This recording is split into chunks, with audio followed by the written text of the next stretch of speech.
71 años tengo, y nunca pensé que mi propio hijo me haría esto.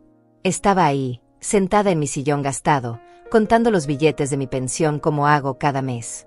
$210 por aquí, 300 por allá. $4,200 exactos. Mi única seguridad en este mundo. El ritual de siempre, separar el dinero para la comida, para las medicinas, para los servicios. Cada billete tenía su destino, su propósito. Era mi manera de sentir que tenía control sobre algo en esta vida que se me escapaba de las manos como arena. Raúl entró a la casa como una tormenta. Sin saludar, sin preguntar cómo estaba. Sus ojos se clavaron directo en el sobre que tenía en mis manos temblorosas. Vera, esa mujer que nunca me ha dirigido una sonrisa sincera, venía detrás de él con una sonrisa que me heló la sangre. Llevaba un vestido nuevo, zapatos que costaban más que mi comida de una semana. Ya llegó tu pensión, mamá. La forma en que lo dijo no era una pregunta. Era una afirmación. Una orden disfrazada.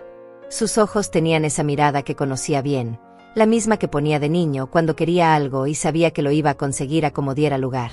Sí, mijo, apenas estaba organizando para... No pude terminar la frase. De un movimiento brusco, Raúl me arrebató el sobre de las manos. Los billetes se esparcieron un poco por mi regazo, algunos cayeron al suelo. Él los juntó con una agilidad que me dejó paralizada, como si hubiera practicado este momento 1000 veces en su cabeza. Mi corazón se detuvo. Literalmente se detuvo. Estás loca. Ese es el dinero que va a pagar nuestras vacaciones. Las palabras me golpearon como bofetadas. Una tras otra. Vacaciones. Nuestras vacaciones. Como si yo fuera parte de ese nuestras, cuando claramente no lo era. Como si mi dinero fuera suyo por derecho divino. Vera aplaudió. Sí, aplaudió como si fuera un espectáculo. Como si el robo de la pensión de una anciana fuera motivo de celebración. Sus manos pequeñas y cuidadas, con uñas perfectas que yo sabía que costaban más que mis medicamentos, chocando una contra la otra mientras sus ojos brillaban de codicia pura. Por fin. Cancún, aquí vamos, gritó ella, saltando como una niña. Una niña de 32 años, celebrando haber robado a su suegra. 5 estrellas, todo incluido, vista al mar. Me quedé ahí, con las manos vacías y temblorosas, sintiendo como si me hubieran arrancado el alma junto con ese sobre. Ese dinero representaba mis medicinas para la presión, mi comida, la seguridad de poder pagar la luz y el agua. Representaba la tranquilidad de saber que podía sobrevivir un mes más sin depender de nadie. Pero, Raúl, murmuré, mi voz sonaba como un susurro roto, como el gemido de un animal herido. Ese es mi dinero para mis gastos, para mi comida. ¿Para qué, mamá? Para guardarlo debajo del colchón como una avara. Su voz se volvió cruel, despiadada, llena de un veneno que no sabía que llevaba dentro. Nosotros necesitamos estas vacaciones. Hemos estado trabajando muy duro. Tú no entiendes el estrés que tenemos. Trabajando muy duro. Él, que había perdido 3 empleos en 2 años por llegar tarde, por faltar, por discutir con los jefes.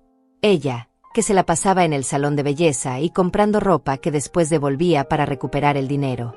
Trabajando muy duro. La ironía me habría hecho reír si no fuera porque me estaba partiendo el corazón en pedazos. Además, agregó Vera con esa sonrisita venenosa que había perfeccionado para herirme, tú ya viviste tu vida. Ahora nos toca a nosotros disfrutar. Tú tuviste tu oportunidad cuando eras joven. Ya viviste tu vida. Esas 4 palabras se clavaron en mi pecho como dagas oxidadas. Como si a los 71 años ya no tuviera derecho a vivir, a comer, a existir con dignidad. Como si fuera un mueble viejo del que había que deshacerse. Raúl contó los billetes frente a mí, uno por uno, lentamente, como si yo fuera una extraña. Como si no fuera la mujer que lo cargó 9 meses, que se desveló cuando tenía fiebre, que trabajó dobles turnos limpiando casas para pagarle la universidad que nunca terminó, los cursos que abandonó, los caprichos que siempre le cumplí. 4,200 exactos. Perfecto para el hotel, todo incluido con spa. Lo dijo con una sonrisa que no reconocí. Una sonrisa que jamás había visto en el rostro del bebé que amamanté, del niño que consolé cuando se lastimaba, del joven al que apoyé en cada fracaso prometiéndole que todo estaría bien. Vera se acercó a mí y me puso una mano en el hombro. Una mano fría, calculadora, con anillos que brillaban más que mis lágrimas contenidas. No te preocupes, suegrita. Cuando regresemos te traeremos un lindo recuerdo de Cancún. Quizás una playera que diga: mi nuera fue a Cancún y solo me trajo esta camiseta. ¿No te parece divertido? Se rieron. Los dos se rieron mientras yo me quedaba ahí, sintiendo como si el mundo se hubiera vuelto loco. Como si la realidad se hubiera fracturado y yo estuviera cayendo en un abismo sin fondo, sin nada a lo que aferrarme. Nos vamos mañana temprano, anunció Raúl guardando mi dinero en su cartera de cuero, esa que le regalé el año pasado para su cumpleaños. Regresamos en una semana. No nos llames por nada, ¿está bien? Queremos descansar de todo este estrés. Estrés.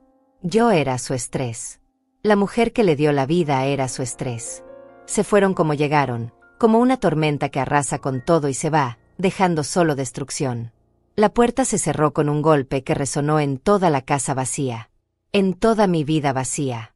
El eco se quedó flotando en el aire como una sentencia. Me quedé ahí, en mi sillón gastado, viendo el lugar donde había estado mi sobre. Viendo el vacío donde había estado mi seguridad. Sintiendo el frío donde había estado mi corazón de madre. El silencio era ensordecedor. Solo se escuchaba el tic-tac del reloj de la cocina, ese que había comprado cuando Raúl era pequeño y que ahora marcaba el tiempo de mi humillación. Pero algo extraño pasó en ese momento de silencio absoluto. Algo que ellos no esperaban, algo que yo misma no esperaba. Una calma fría empezó a llenar mi pecho. Una calma que no había sentido en años. Una calma peligrosa, como la que viene antes de la tormenta. Porque Raúl y Vera acababan de cometer el error más grande de sus vidas.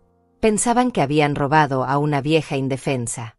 No sabían que acababan de despertar a una mujer que ya no tenía nada que perder. Y una mujer sin nada que perder es la cosa más peligrosa del mundo. Después de que se fueron, me quedé inmóvil en ese sillón que ha sido testigo de tantas noches en vela. Las lágrimas no venían. Era como si mi cuerpo hubiera olvidado cómo llorar. Solo había un vacío enorme donde antes latía mi corazón de madre. ¿Cuándo empezó todo esto? Cuando mi Raúl, mi niño querido, se convirtió en este extraño que me veía como un obstáculo. Cerré los ojos y me transporté 35 años atrás.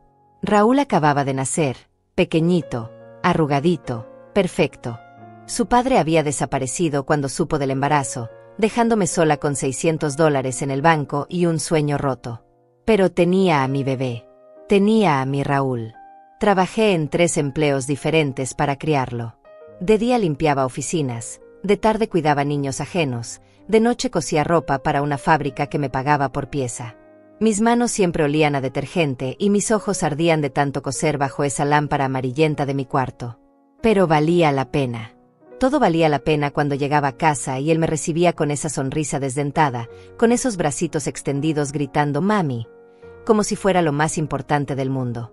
Le compré su primera bicicleta ahorrando $5 por semana durante 6 meses. Recuerdo su cara cuando la vio envuelta en papel de regalo casero. Saltó tanto que pensé que se iba a lastimar. «Es la más bonita del mundo, mami», gritaba mientras la abrazaba como si fuera un tesoro. Cuando cumplió 15 años, quería unos zapatos deportivos de marca que costaban $200. Trabajé turnos extra durante un mes, comiendo solo arroz y frijoles para poder comprarlos.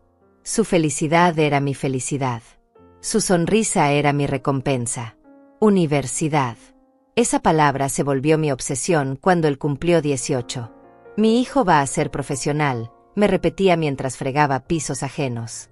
Mi hijo va a tener una vida mejor que la mía. Saqué un préstamo de $15,000 para pagar su primera carrera. Ingeniería, dijo que quería. 2 años después la abandonó porque no era lo suyo. Administración de empresas, probó después. Otros $10,000 prestados. También la dejó. No te preocupes, mami, me decía cada vez que abandonaba algo. Voy a encontrar mi vocación. Solo dame tiempo. Le di tiempo. Le di dinero. Le di mi vida entera.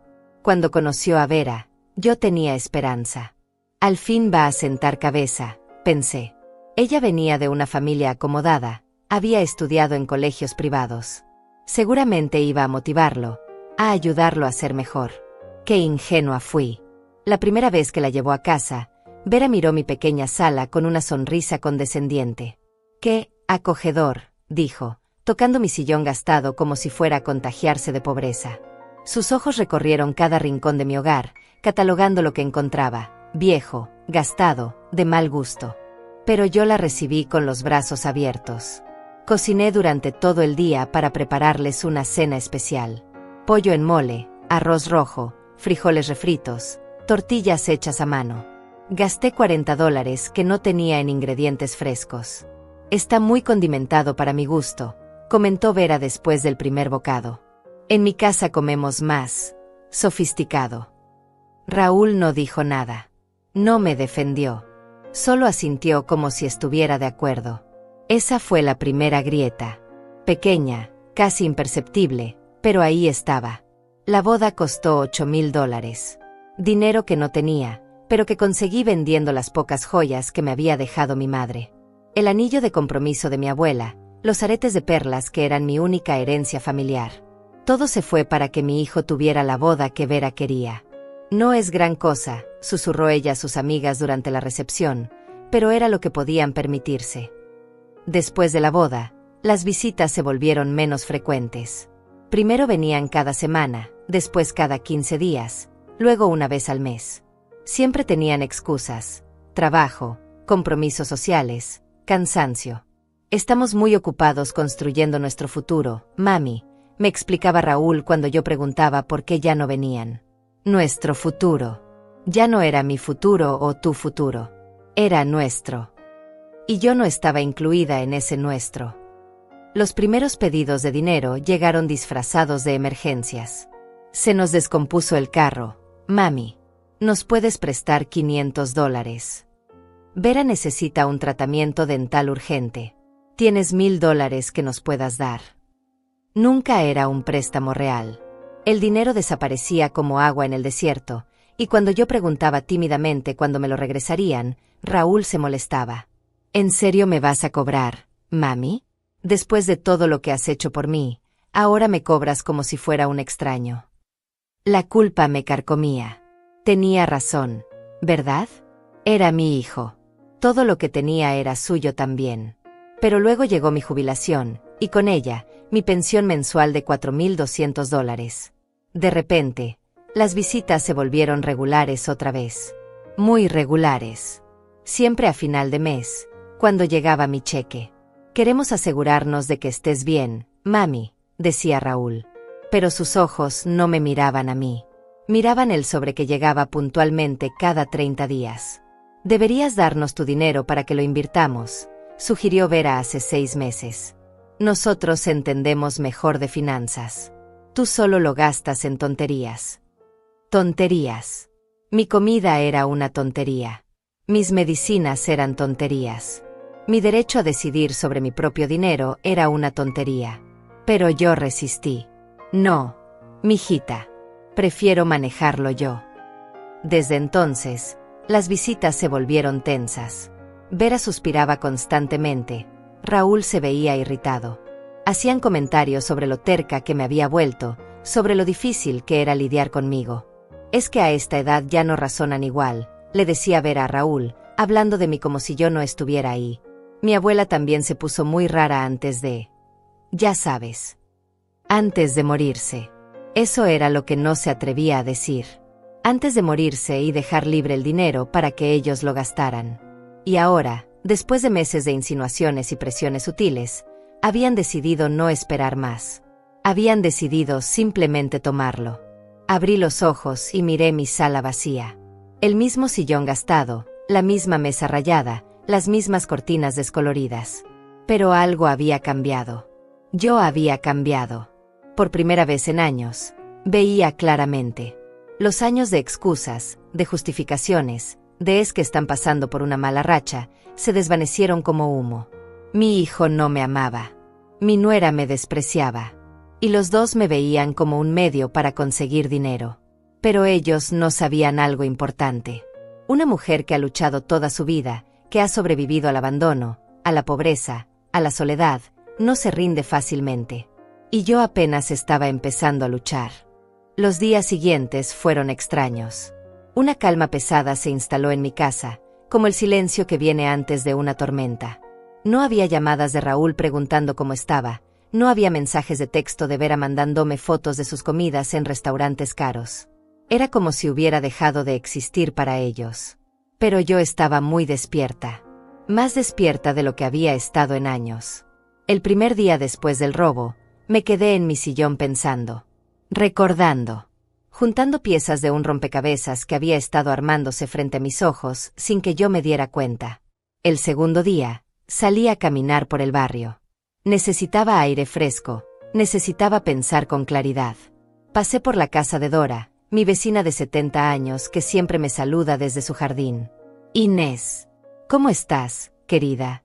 Me gritó desde su puerta. Te ves diferente. ¿Todo bien? Me acerqué a su cerca. Dora había sido maestra durante 40 años antes de jubilarse. Tenía esa habilidad de leer a las personas como si fueran libros abiertos.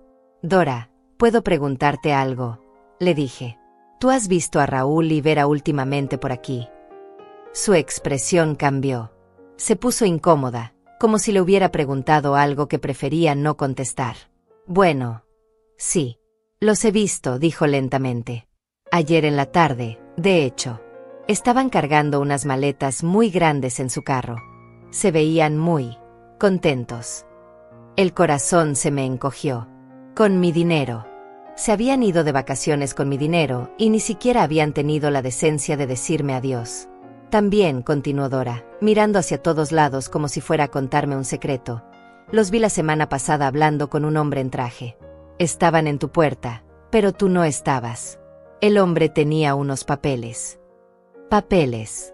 Un hombre en traje. Un frío extraño me recorrió la espalda. ¿Qué tipo de papeles, Dora? No sé, querida. Pero Raúl se veía muy nervioso. Vera también. Como si estuvieran escondiendo algo. Esa noche no pude dormir. Daba vueltas en mi cama preguntándome qué papeles podían ser. ¿Facturas? ¿Documentos legales? ¿Algo relacionado con mi casa? El tercer día decidí investigar. Revisé todos mis cajones, todos mis documentos importantes. Todo parecía estar en orden hasta que llegué a mi escritorio pequeño, donde guardo los papeles de la casa. El folder donde tenía la escritura de mi propiedad estaba revuelto. Los papeles no estaban en el orden que yo siempre mantengo. Alguien los había revisado. Con las manos temblorosas, saqué todos los documentos y los revisé uno por uno. Escritura de la casa, papeles del seguro, recibos de servicios. Todo parecía estar ahí, pero... un momento. Faltaba algo. El documento original de mi testamento. Ese papel donde declaraba que todo lo que tenía le correspondía a Raúl cuando yo muriera. Ese documento que había firmado hace 5 años, cuando todavía creía que mi hijo me amaba. ¿Dónde estaba? Busqué en todos los cajones, en todas las carpetas. Nada. El testamento había desaparecido. Mi corazón empezó a latir tan fuerte que pensé que me iba a dar un infarto. Si Raúl tenía mi testamento, si lo había tomado sin decirme.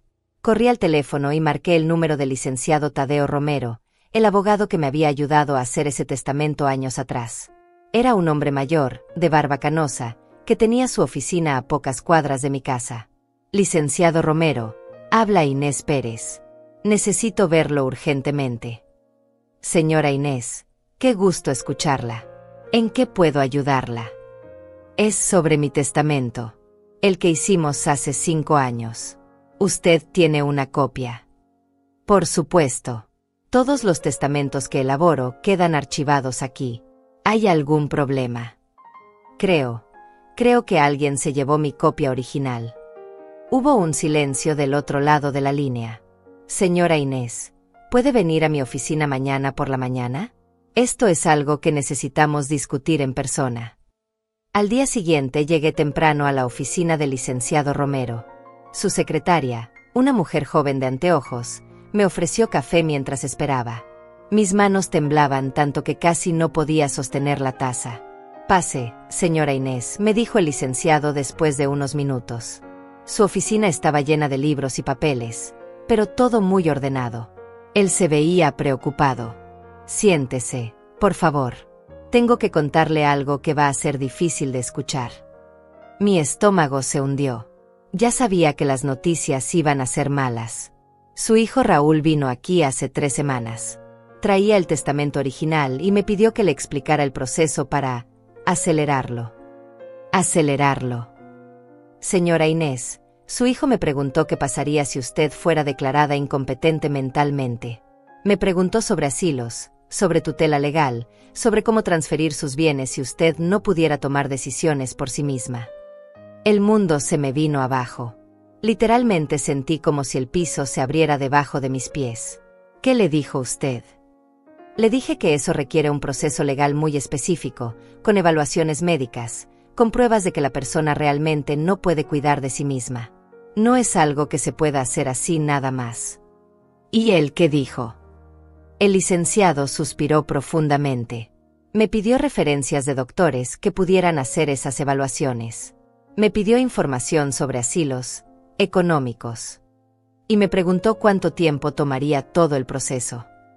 Me quedé callada, procesando la información. Mi propio hijo había estado planeando declararme loca para quitarme todo lo que tenía. ¿Hay algo más, señora Inés? El licenciado se quitó los anteojos y los limpió lentamente. También me preguntó sobre cambiar el testamento. Quería saber si era posible agregar a su esposa como beneficiaria principal. Vera. Por supuesto. Esto no era solo cosa de Raúl.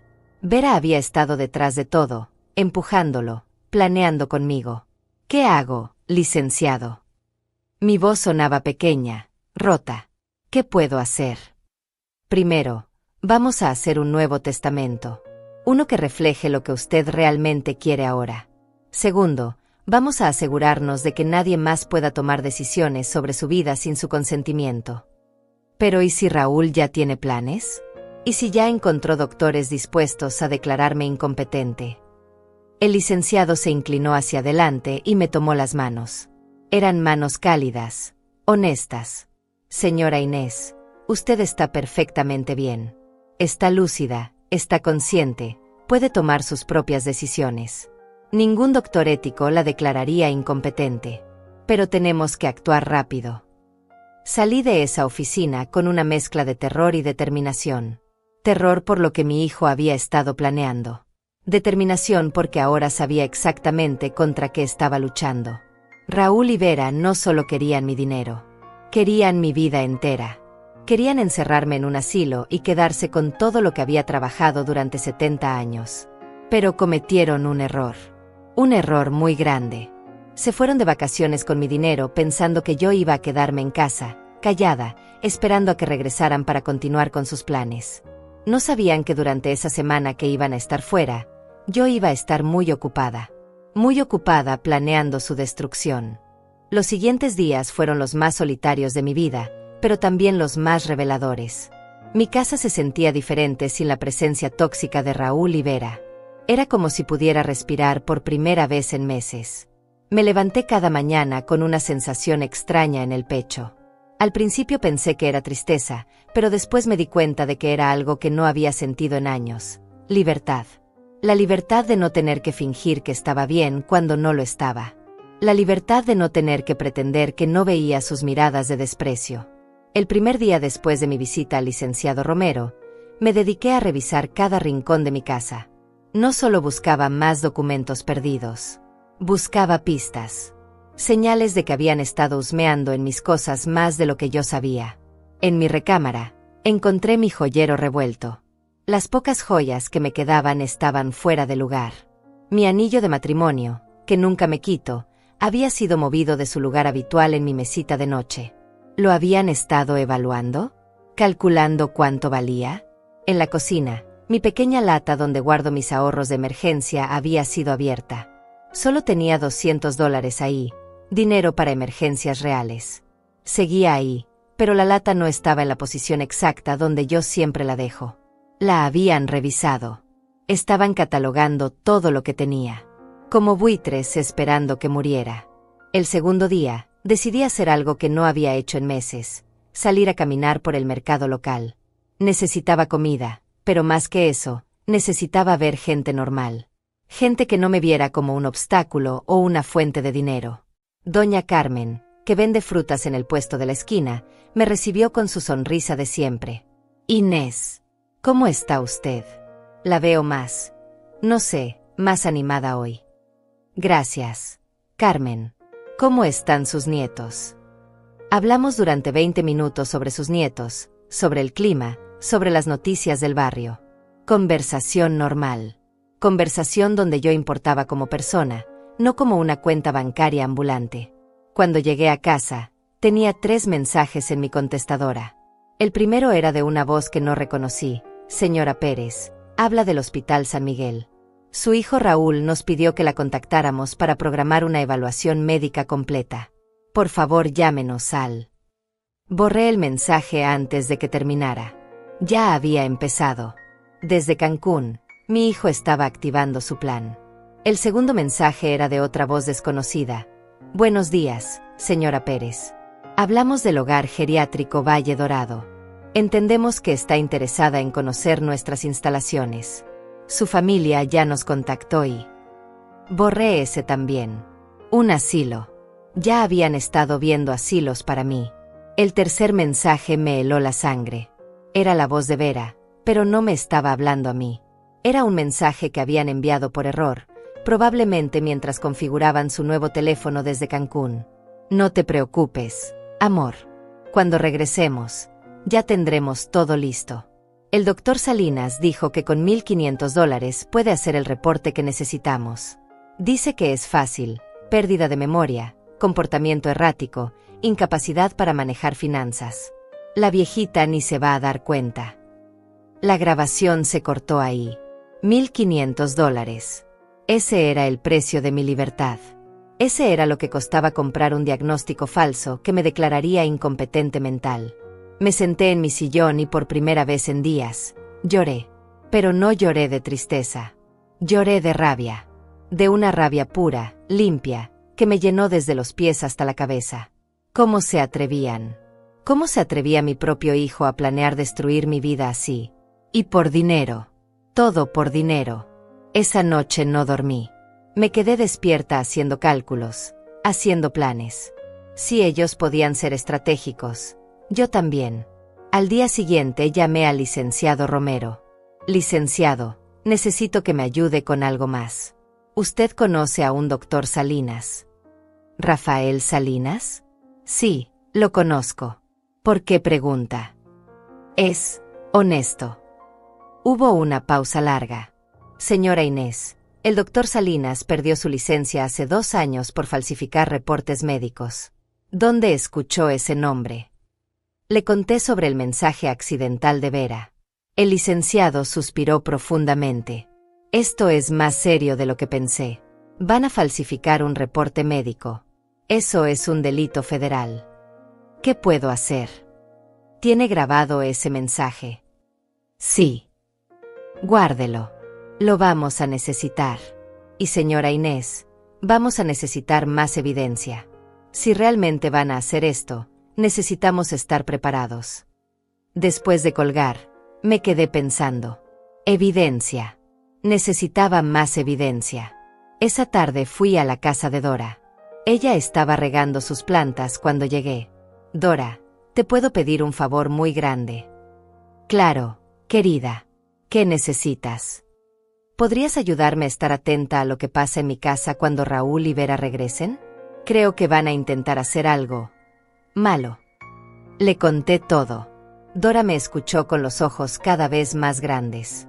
Dios mío, Inés, eso es terrible. ¿Me ayudarías? Por supuesto. De hecho, tengo una cámara de seguridad pequeña que mi hijo me instaló el año pasado. Podemos enfocarla hacia tu puerta principal. Esa noche, mientras Dora instalaba la cámara, yo revisé todos mis papeles importantes otra vez.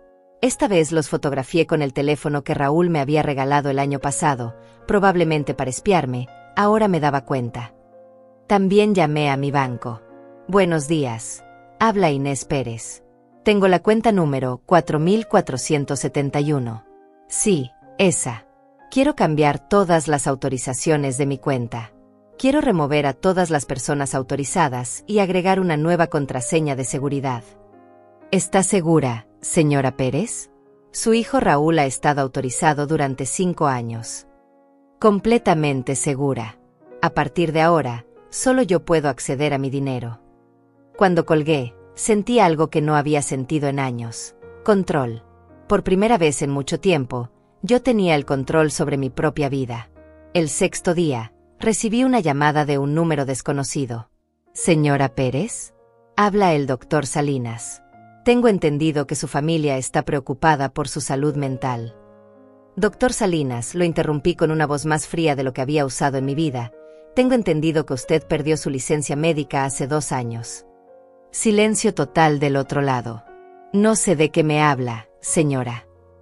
Y tengo entendido que mi hijo le pagó $1,500 para que haga un reporte falso sobre mi salud mental.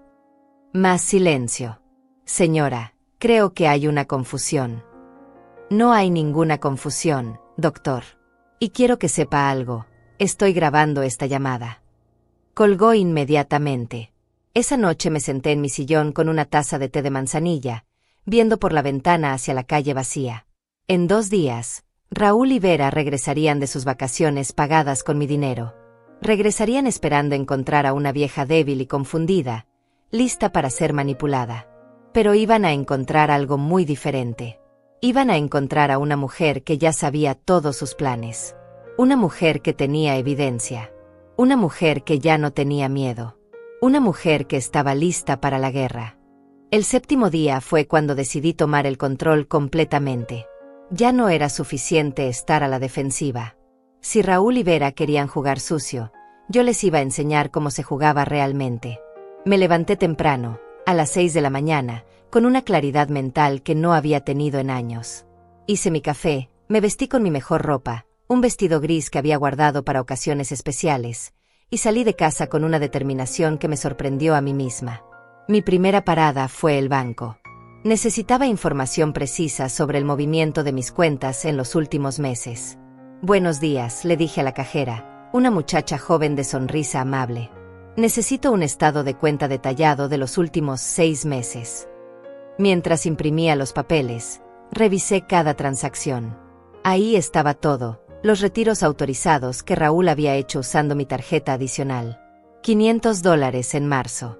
700 en abril, 800 en mayo, más de $3,000 que había sacado poco a poco, sin preguntarme. ¿Hay algo más en lo que pueda ayudarla, señora Pérez?, preguntó la cajera. Sí. Quiero cancelar todas las tarjetas adicionales de mi cuenta y cambiar todos los códigos de acceso. También quiero que me den una constancia por escrito de todos los retiros no autorizados. La muchacha me miró con preocupación. ¿Retiros no autorizados? ¿Quiere reportar un robo? Exactamente eso quiero hacer. Media hora después salí del banco con una carpeta llena de documentos que probaban que Raúl había estado robándome dinero durante meses. No eran préstamos. No eran ayudas familiares. Eran robos documentados. Mi segunda parada fue la oficina del licenciado Romero. Esta vez llevaba mi propia agenda. Licenciado, necesito que me ayude a hacer algo que va más allá de protegerme. Necesito contraatacar.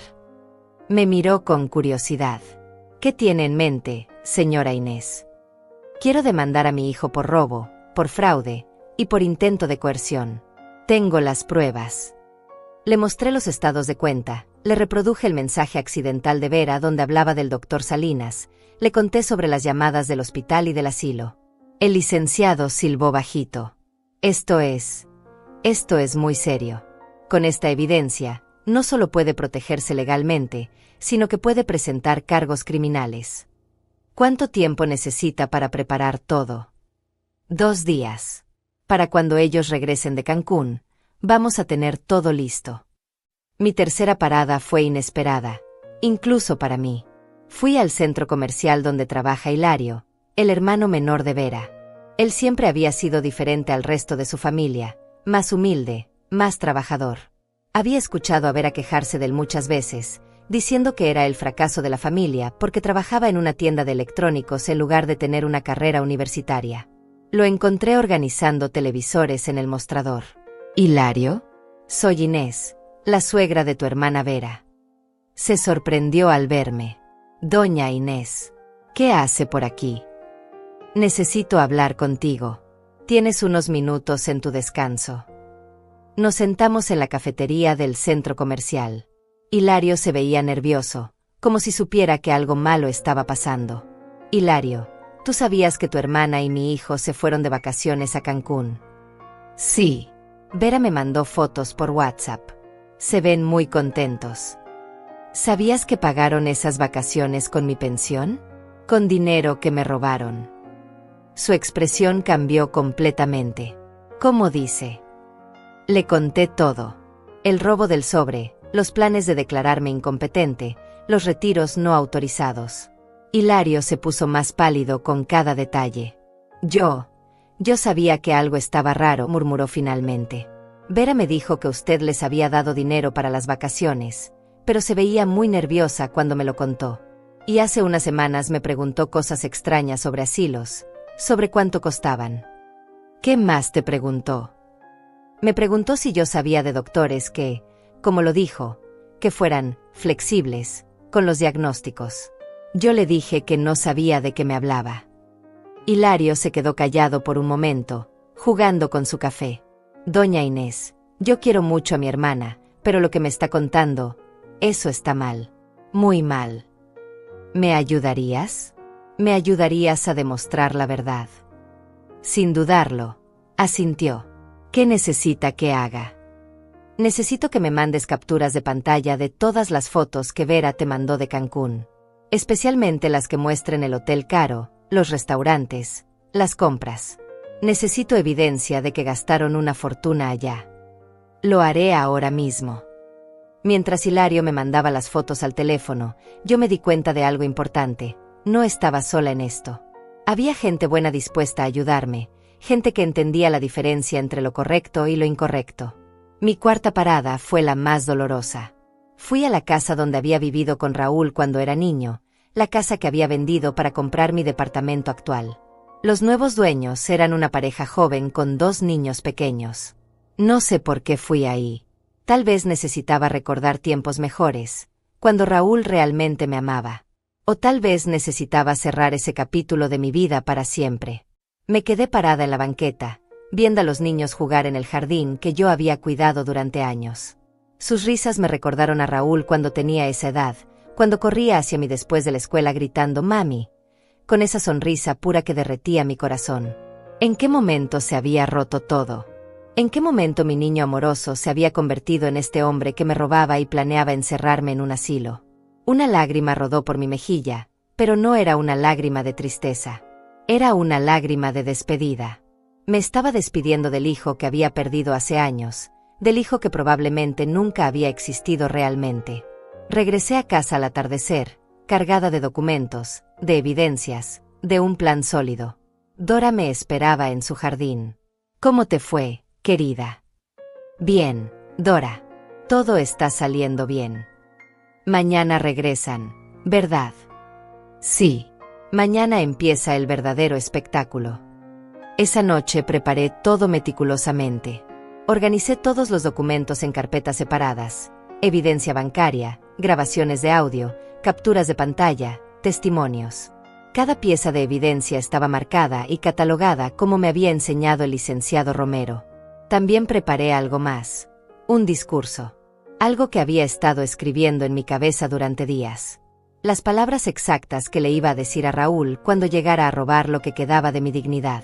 Pero el robo ya no iba a suceder. Porque ya no iba a haber una víctima esperándolo. Iba a haber una mujer preparada para la batalla. A las 11 de la noche, revisé mi teléfono una última vez. Tenía mensajes de Hilario con más fotos de las vacaciones de Vera y Raúl. Fotos de una suite que costaba $500 por noche. Fotos de cenas que costaban $200. Fotos de compras de ropa de marca. Todo pagado con mi dinero. Todo documentado. Todo evidencia. Me acosté esa noche con una sonrisa extraña en los labios. Por primera vez en meses, iba a dormir profundamente. Porque mañana, cuando Raúl y Vera llegaran esperando continuar con su plan de destruirme, se iban a encontrar con la sorpresa de sus vidas. Se iban a encontrar con una mujer que había estado una semana preparándose para destruirlos a ellos primero. El octavo día llegó con un sol brillante que se sentía como una señal. Hoy regresarían de Cancún, bronceados y relajados, creyendo que habían disfrutado impunemente de mi dinero robado. No tenían idea de la tormenta que les esperaba. Me levanté temprano y revisé mis redes sociales por primera vez en semanas. Raúl y Vera habían estado muy activos durante sus vacaciones pagadas con mi pensión. Las fotos eran una bofetada tras otra. Ahí estaba Vera en una silla de playa de un resort de 5 estrellas, con un cóctel en la mano que probablemente costaba $30. El pie de foto decía, mereciéndonos esta paz después de tanto estrés familiar. Estrés familiar. Yo era su estrés familiar. Raúl había publicado una foto desde un restaurante elegante, sosteniendo una langosta gigante. Cuando trabajas duro, te puedes dar estos gustos. Gracias vida por quitarme la negatividad de encima. La negatividad. Yo era la negatividad de la que se había liberado. Pero la foto que más me dolió fue una que habían subido juntos, brindando con champán en lo que parecía ser una cena romántica. Vera llevaba un vestido nuevo que reconocí de las tiendas caras del centro comercial, probablemente de $200. Raúl tenía una camisa de lino blanca que nunca le había visto. El pie de foto de esa imagen me partió el corazón. A partir de ahora, solo personas que sumen en nuestras vidas. Bye bye a todo lo que nos drena energía. Bye bye a todo lo que les drena energía. Su propia madre les drenaba energía. Seguí revisando. Habían gastado como millonarios durante una semana. Masajes en el spa, excursiones en yate, compras en boutiques exclusivas. Cada foto era evidencia de cómo habían despilfarrado mi dinero mientras yo me quedaba en casa comiendo arroz y frijoles porque no tenía dinero para más. Pero también eran evidencia legal. Cada foto tenía fecha, hora y ubicación. El licenciado Romero me había explicado que esto probaría que habían gastado una cantidad desproporcionada de dinero en fechas específicas, dinero que habían robado de mi pensión. A las 10 de la mañana, mientras tomaba mi café en el sillón, sonó mi teléfono. Era un número que no reconocía. ¿Señora Pérez? Habla de la Aerolínea Nacional. Su hijo Raúl Pérez nos pidió que la contactáramos para confirmar su vuelo de mañana. Mi sangre se heló. Mi vuelo. Sí, señora. Vuelo a Miami. Después conexión a un destino internacional. Su hijo pagó el boleto completo, primera clase. Confirma su asistencia. Yo. No sé de qué vuelo me habla. Señora, según nuestros registros, es un viaje médico. Su hijo mencionó que usted necesita tratamiento especializado en el extranjero. Colgué el teléfono con las manos temblando. Un vuelo a Miami. Un tratamiento médico en el extranjero. No era difícil imaginar qué tipo de tratamiento habían planeado para mí. Probablemente alguna clínica en otro país donde sería más fácil hacerme desaparecer legalmente. Donde podrían declararme incompetente sin las protecciones legales que tenía aquí. Inmediatamente llamé al licenciado Romero. Licenciado, acaban de llamarme de una aerolínea. Raúl compró un boleto a mi nombre para mañana. Dice que es para tratamiento médico en el extranjero. Dios mío. Señora Inés, esto es secuestro planeado. No puede subirse a ese avión bajo ninguna circunstancia. ¿Qué hago? Nada. No haga nada. Déjelos que lleguen, que ejecuten su plan.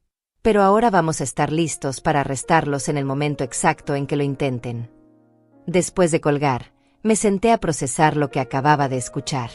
Mi propio hijo había planeado sacarme del país. Probablemente para internarme en alguna institución donde nunca más pudiera reclamar mis derechos o mi dinero. Era peor de lo que había imaginado. Mucho peor. A las 2 de la tarde, Dora me avisó que había visto el carro de Raúl doblando la esquina. Mi corazón empezó a latir más rápido, pero no de miedo. De anticipación. Desde mi ventana los vi llegar. Traían maletas nuevas, probablemente compradas en Cancún con mi dinero. Los dos se veían relajados, bronceados, felices. Vera llevaba lentes de sol de marca y una bolsa que reconocí de las fotos que había subido a redes sociales. Se tomaron su tiempo descargando el carro, riéndose, comentando algo que no podía escuchar. Era como si estuvieran regresando de unas vacaciones normales, pagadas con su propio dinero, sin una pizca de culpa o remordimiento. Entraron a mi casa sin tocar la puerta, como siempre hacían. «Ya llegamos, mami», gritó Raúl desde la entrada. Su voz sonaba diferente, más confiada, más cruel. «Trujimos regalitos», agregó Vera con esa voz fingidamente dulce que usaba cuando quería algo. Me quedé en mi sillón, esperando. Habían estado fuera una semana entera y lo primero que hacían era gritarme desde la puerta como si yo fuera su sirvienta. Entraron a la sala cargando sus compras. Vera llevaba 3 bolsas de tiendas caras. Raúl traía una maleta pequeña que probablemente estaba llena de ropa nueva. «Hola, mami». Raúl se acercó y me dio un beso en la frente.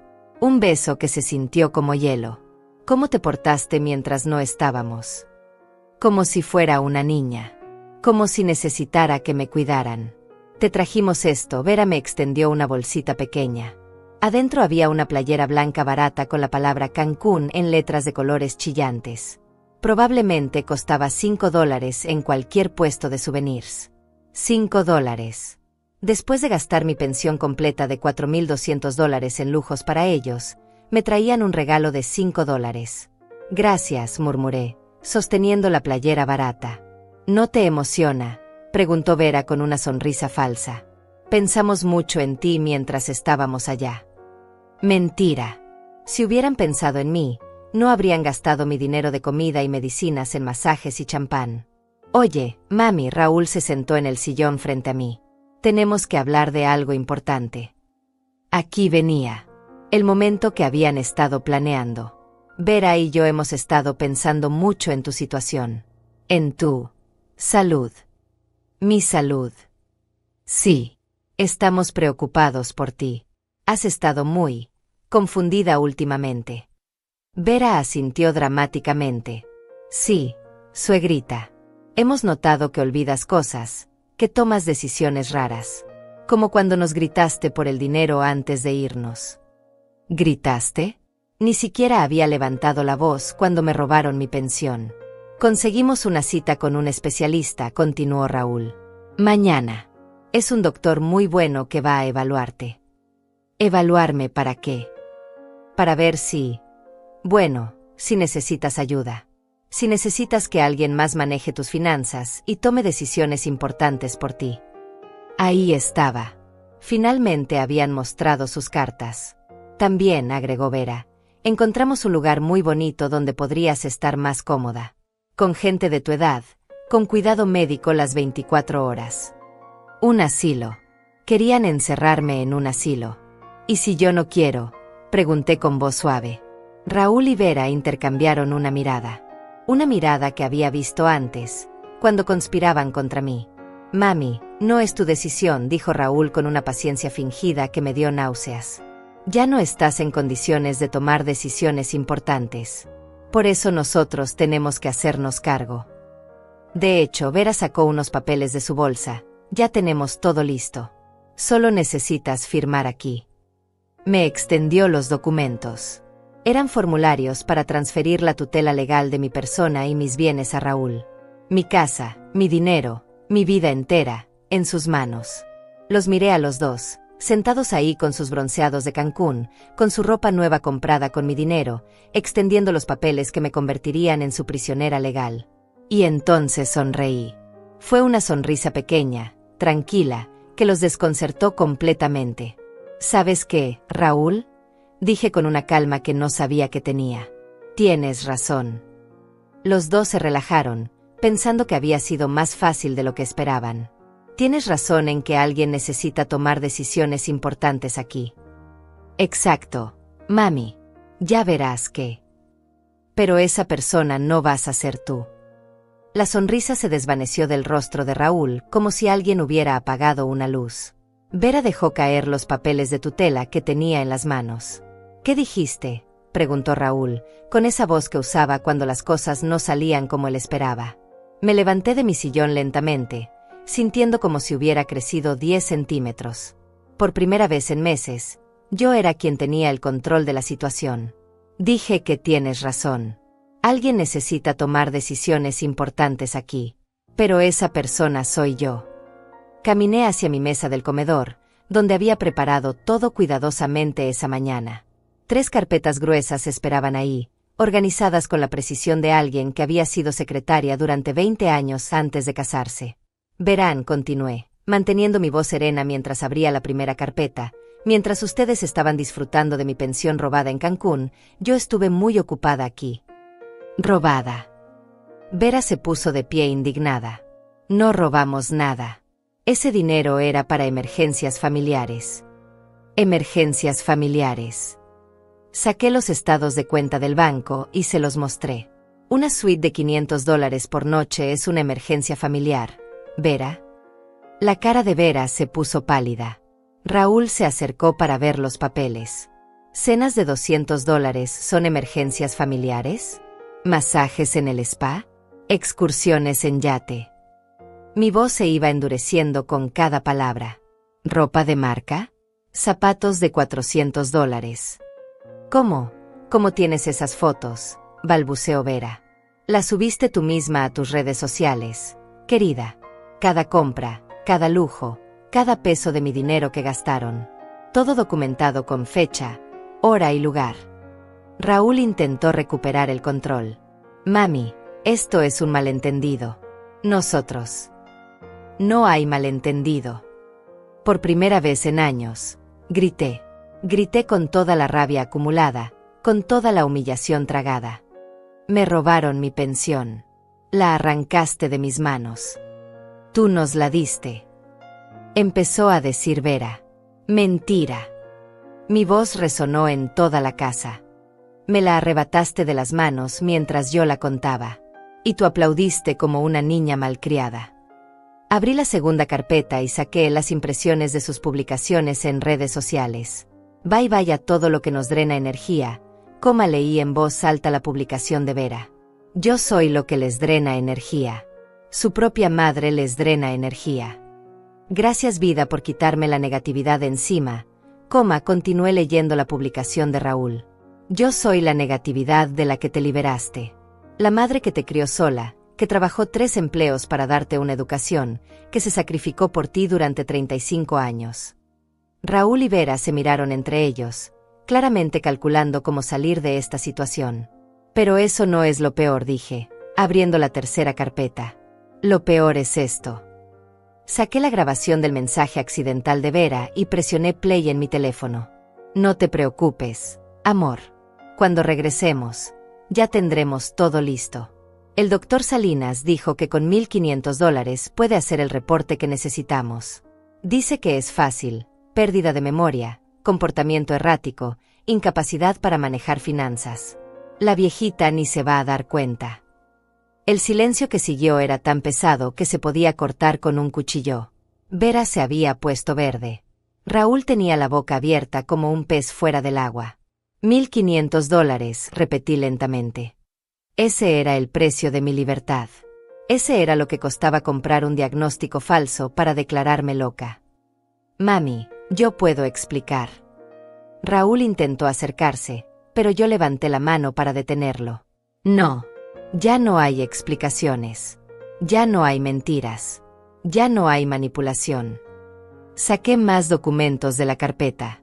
También sé del doctor Salinas, que perdió su licencia hace 2 años por falsificar reportes médicos. Sé de las llamadas del hospital y del asilo que ustedes arreglaron. Y sé del vuelo que compraron a mi nombre para mañana. Los 2 se quedaron helados. ¿Pensaban sacarme del país? ¿Internarme en alguna clínica donde fuera más fácil hacerme desaparecer legalmente? No es lo que piensas, murmuró Vera. ¿No? Entonces explícame qué es exactamente. Explícame por qué compraron un boleto de primera clase a Miami para mí, supuestamente para tratamiento médico especializado, sin consultarme. Ninguno de los 2 contestó. Ya no tenían más mentiras que contar.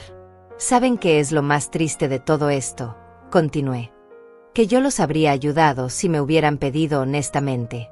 Si Raúl hubiera venido y me hubiera dicho, «Mami, estoy pasando por un momento difícil, ¿me puedes ayudar?», yo habría compartido mi pensión con ustedes. Lágrimas reales empezaron a rodar por mis mejillas, pero no eran lágrimas de tristeza. Eran lágrimas de liberación. Pero no me pidieron ayuda. Me robaron. Me humillaron. Planearon destruir mi vida y encerrarme como si fuera un animal. Raúl finalmente encontró su voz. «Mami, todavía podemos arreglar esto. Todo fue idea de Vera, yo». ¿Qué? Vera se volvió hacia él como una furia. «Ahora es mi culpa. Tú fuiste quien dijo que tu madre era una carga. Tú fuiste quien contactó al doctor falso. Tú me presionaste», gritó Raúl de vuelta. «Tú dijiste que merecíamos su dinero».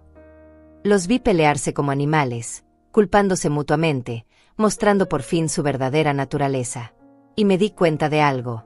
Ya no me dolía. Ya no me rompía el corazón ver a mi hijo comportándose así. Porque ya no era mi hijo. Mi hijo había muerto hace años. Este era un extraño que compartía su nombre.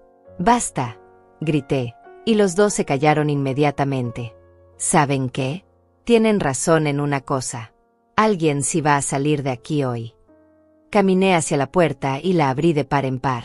Pero no soy yo. En ese momento, como si hubiera sido coordinado, aparecieron 2 policías en mi puerta. Detrás de ellos venía el licenciado Romero con una sonrisa satisfecha.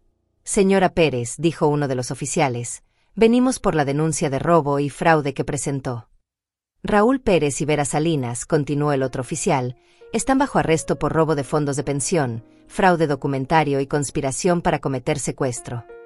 «¿Secuestro?». Vera se veía histérica. «Nosotros no secuestramos a nadie». El boleto de avión que compraron a nombre de la señora Pérez sin su consentimiento, con la intención de sacarla del país contra su voluntad, constituye intento de secuestro, explicó el licenciado Romero. Mientras los policías les leían sus derechos, Raúl me miró con una expresión que no había visto nunca antes. No era amor filial, ni siquiera culpa. Era odio puro. «Esto no va a quedar así», me dijo mientras le ponían las esposas. «Tú no puedes hacernos esto. Somos tu familia».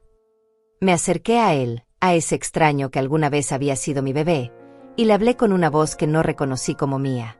«Familia es quien te cuida cuando estás vulnerable. Familia es quien te protege, no quien te roba.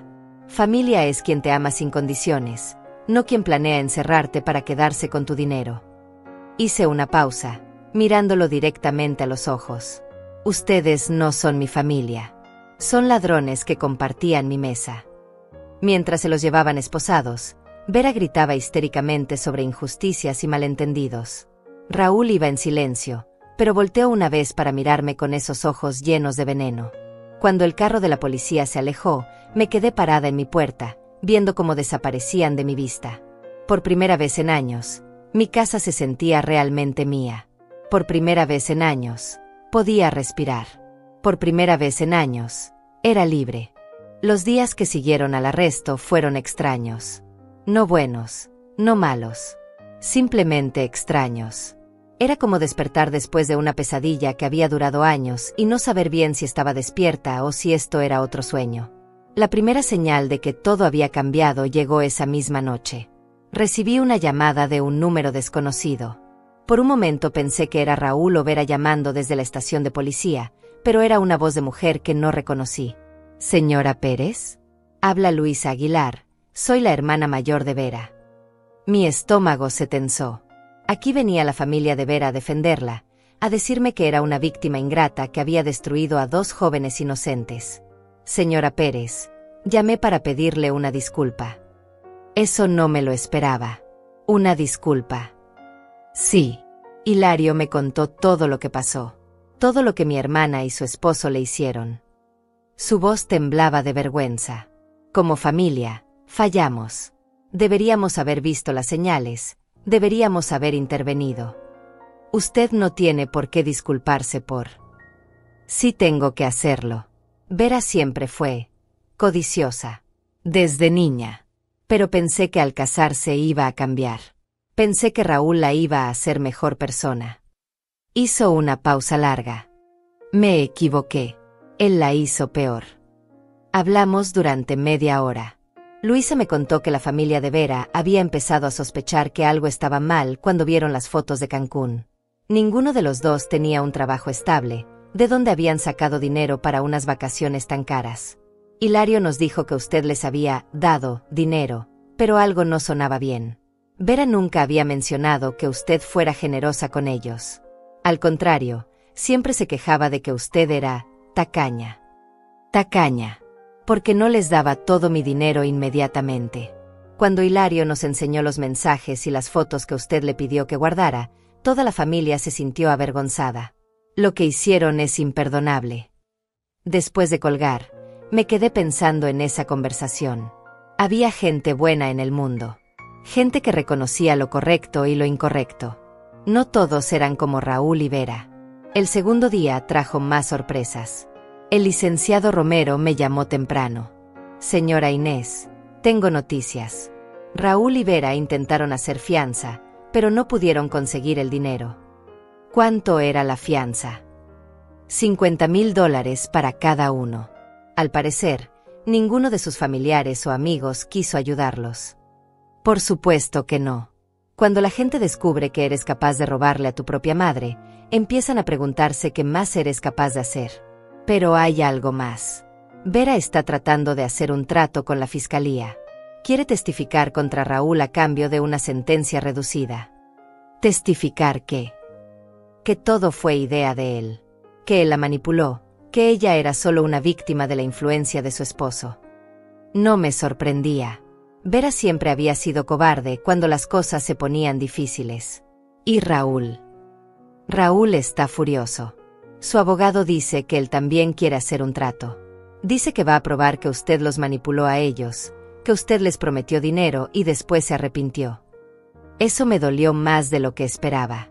Incluso desde la cárcel, mi hijo seguía tratando de lastimarme, de convertirme en la villana de su propia historia.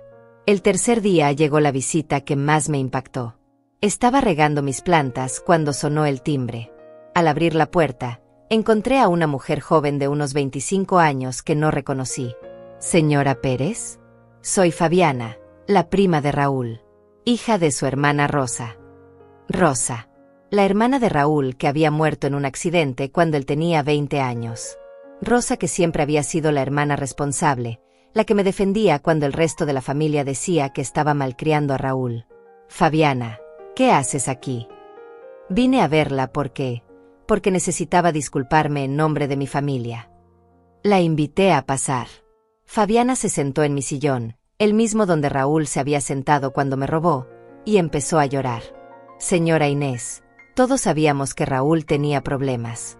Todos sabíamos que estaba aprovechándose de usted. Pero nadie hizo nada. Todos sabían. Mi tía Rosa siempre decía que Raúl había salido muy consentido, que usted le daba todo sin que él se lo ganara. Pero después del accidente, nadie se atrevía a decirle nada.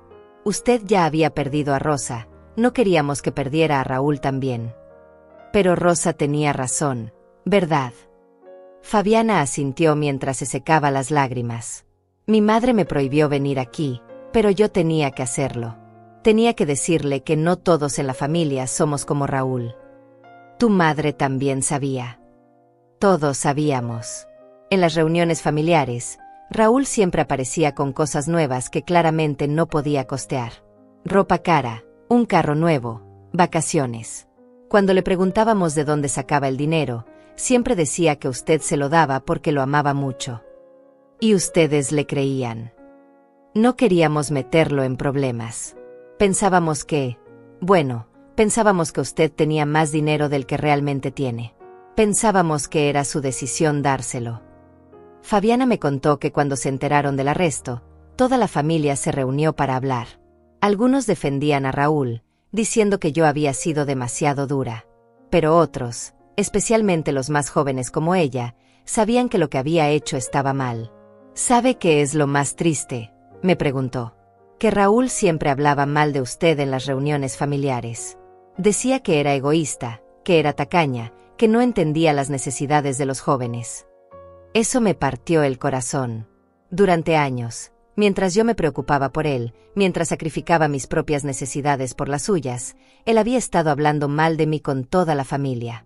Pero mi tía Rosa lo defendía siempre, continuó Fabiana. Decía que usted había sido la mejor madre que había conocido, que había criado a Raúl sola y que se merecía respeto. Después de que Fabiana se fue, me senté en mi sillón a procesar todo lo que me había dicho. Durante años había pensado que era solo Vera quien había envenenado a Raúl contra mí. Pero la verdad era que Raúl había empezado a verme como un obstáculo mucho antes de conocerla. El cuarto día trajo la noticia que estaba esperando. El licenciado Romero me llamó con la voz emocionada. Señora Inés, tengo noticias excelentes. El banco acaba de confirmar que van a reembolsarle todos los retiros no autorizados que Raúl hizo de su cuenta. Todos. $3.200 que él había estado robando poco a poco durante los últimos 6 meses. $3.200. Dinero que yo había estado culpándome por gastar, pensando que me estaba volviendo descuidada con mis finanzas. Dinero que él había estado robando sistemáticamente. También, continuó el licenciado, el seguro de su casa va a cubrir los gastos legales de todo este proceso. Y hay algo más. ¿Qué? La fiscalía está considerando agregar más cargos. Aparentemente, Raúl había estado usando su información personal para solicitar créditos a su nombre. Créditos. 2 tarjetas de crédito que él solicitó usando su información. Debe $12.000 en esas tarjetas. $12.000 en deudas que yo no sabía que tenía. Deudas que Raúl había contraído a mi nombre para financiar su estilo de vida. Pero no se preocupe. Con las pruebas que tenemos, el banco va a cancelar esas deudas como fraude comprobado. Esa noche, por primera vez desde el arresto, lloré. Pero no lloré de tristeza. Lloré de alivio. Lloré porque finalmente entendía la magnitud de lo que me habían estado haciendo. Y lloré porque ya había terminado. El quinto día recibí la llamada que había estado temiendo. Era Raúl, llamando desde la cárcel. Mami, su voz sonaba pequeña, derrotada. Necesito que me ayudes. ¿A qué? Necesito dinero para el abogado. El defensor público no me está ayudando bien. Necesito a alguien mejor. La audacia me dejó sin palabras. Después de todo lo que había hecho, después de robarme, de planear encerrarme, de hablar mal de mí con toda la familia, todavía tenía la cara para pedirme dinero. Raúl, le dije con una calma que me sorprendió. No. No te voy a dar dinero. No te voy a ayudar. No te voy a visitar. No quiero volver a saber de ti en mi vida. Pero soy tu hijo. No. Mi hijo murió hace años. Tú eres un extraño que lleva su nombre. Y colgué. Por primera vez en mi vida, le había colgado el teléfono a Raúl. Y se sintió como la libertad más grande del mundo. 6 meses después, mi vida era completamente diferente. No perfecta, no sin dolor, pero diferente. Real. Mía. La casa se había vuelto un refugio verdadero. Sin la tensión constante de esperar visitas que solo venían por dinero, sin la ansiedad de saber que cada sobredepensión era un objetivo para ladrones disfrazados de familia.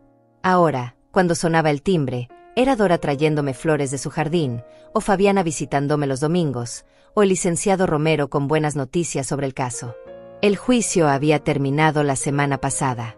Raúl fue sentenciado a 3 años de prisión por robo, fraude y conspiración.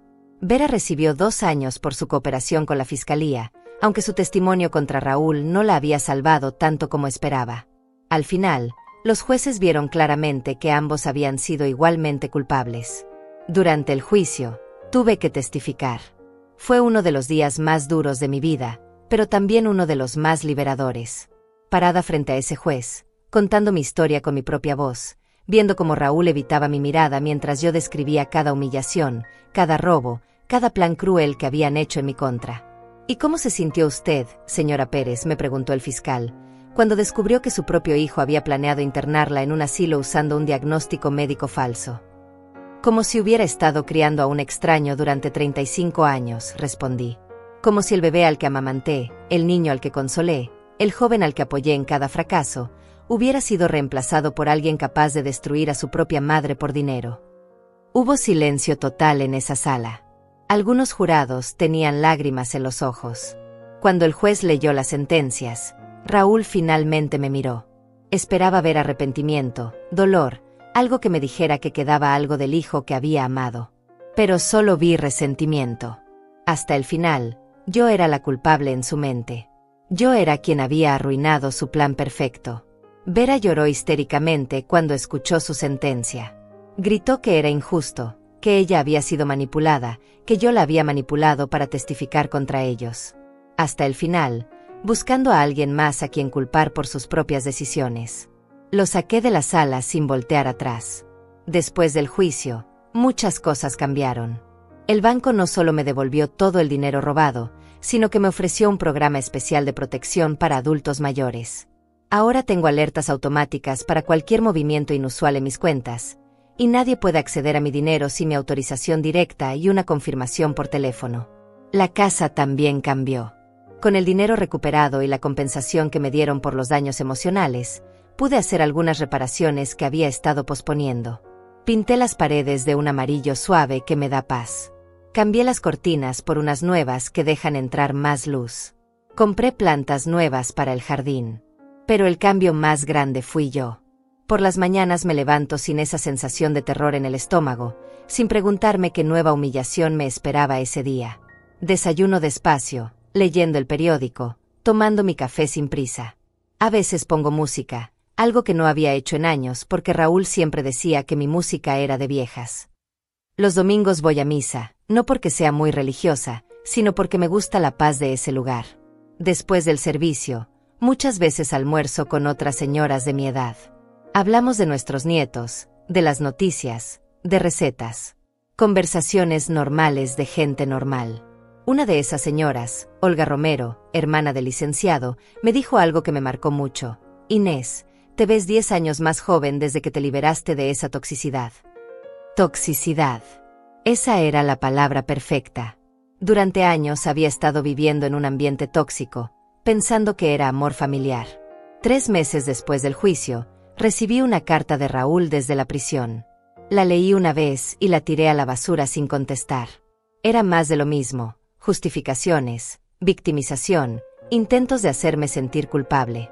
Decía que todo había sido un malentendido, que él realmente me amaba, que cuando saliera de la cárcel íbamos a poder arreglar las cosas. Arreglar las cosas. Como si robar, mentir y planear destruir mi vida fuera algo que se pudiera arreglar con una disculpa. La segunda carta la tiré sin abrir. La tercera también. Al final le dije al licenciado Romero que mandara una carta oficial notificando que no quería más contacto de ningún tipo. ¿Está segura, señora Inés?, me preguntó. Al final del día, sigue siendo su hijo. Tadeo, le dije, ser hijo no es solo compartir sangre. Ser hijo es amar, proteger, cuidar. Ese hombre perdió el derecho a llamarse mi hijo el día que decidió que mi vida valía menos que sus vacaciones en Cancún. Una tarde, mientras regaba mis plantas nuevas, Dora se acercó a la cerca que separaba nuestros jardines. Inés, ¿puedo preguntarte algo personal? Claro. ¿Te arrepientes? ¿Te arrepientes de haber denunciado a Raúl? La pregunta me tomó por sorpresa. No porque no hubiera pensado en eso, sino porque la respuesta era tan clara. No, Dora, no me arrepiento. ¿Ni un poquito? Ni aunque esté en la cárcel. Dora, si yo no hubiera hecho nada, ahora estaría encerrada en un asilo, declarada incompetente mental, viendo cómo ellos se gastaban toda mi pensión en lujos mientras yo comía comida de hospital y dormía en una cama que no era mía. ¿Y si hubiera muerto ahí? Exacto. Habría muerto creyendo que era una carga para mi familia, que mi propia vida no tenía valor. Hice una pausa, mirando mis flores recién plantadas. En cambio, ahora vivo con dignidad. Vivo sabiendo que valgo, que merezco respeto, que mi vida tiene valor independientemente de cuánto dinero pueda darle a otros. Esa noche, mientras tomaba mi té de manzanilla en mi sillón favorito, reflexioné sobre todo lo que había pasado. El dolor seguía ahí, el dolor de descubrir que mi hijo no era quien yo creía, el dolor de aceptar que había desperdiciado años tratando de ganarme un amor que nunca existió realmente. Pero junto al dolor había algo nuevo: orgullo. Orgullo de haber sido lo suficientemente fuerte para defenderme. Orgullo de no haberme quedado callada, de no haber aceptado la humillación como mi destino. Había una paz extraña en saber que ya no tenía que fingir que estaba bien cuando no lo estaba. Ya no tenía que pretender que los insultos disfrazados de preocupación eran amor. Ya no tenía que disculparme por existir, por envejecer, por necesitar mi propio dinero para vivir. A las 9 de la noche, como había hecho todas las noches durante los últimos 6 meses, cerré con llave mi puerta principal. Pero ya no lo hacía por miedo. Lo hacía por tranquilidad, sabiendo que mi casa era verdaderamente mía, que nadie iba a entrar a robarme o a planear mi destrucción. Antes de acostarme, miré por la ventana de mi recámara hacia la calle tranquila. En algún lugar de esta ciudad, Vera estaba cumpliendo su sentencia, probablemente culpando a todos menos a sí misma por las decisiones que la habían llevado ahí. En algún lugar, Raúl estaba en una celda, quizás escribiendo otra carta que nunca iba a leer, planeando las palabras que creía que me convencerían de perdonarlo. Pero yo estaba aquí, en mi cama, en mi casa, libre. No había gritado. No me había rebajado a su nivel. No había buscado venganza cruel o elaborada. Simplemente había probado la verdad. Y la verdad había sido suficiente. Apagué la luz y cerré los ojos, sintiendo algo que no había sentido en años. Paz completa. No la paz de quien se resigna a ser maltratado, sino la paz de quien ha luchado por su dignidad y ha ganado. Mañana sería otro día de mi nueva vida. Un día sin humillaciones, sin robos disfrazados de amor familiar, sin tener que justificar mi derecho a existir. Mañana sería otro día de libertad. Y eso, después de todo lo que había pasado, era más valioso que cualquier dinero que hubieran podido robarme. Cerré los ojos y dormí profundamente, con una sonrisa pequeña en los labios. Había ganado. Había ganado sin perder mi alma en el proceso. Y esa era la victoria más dulce de todas.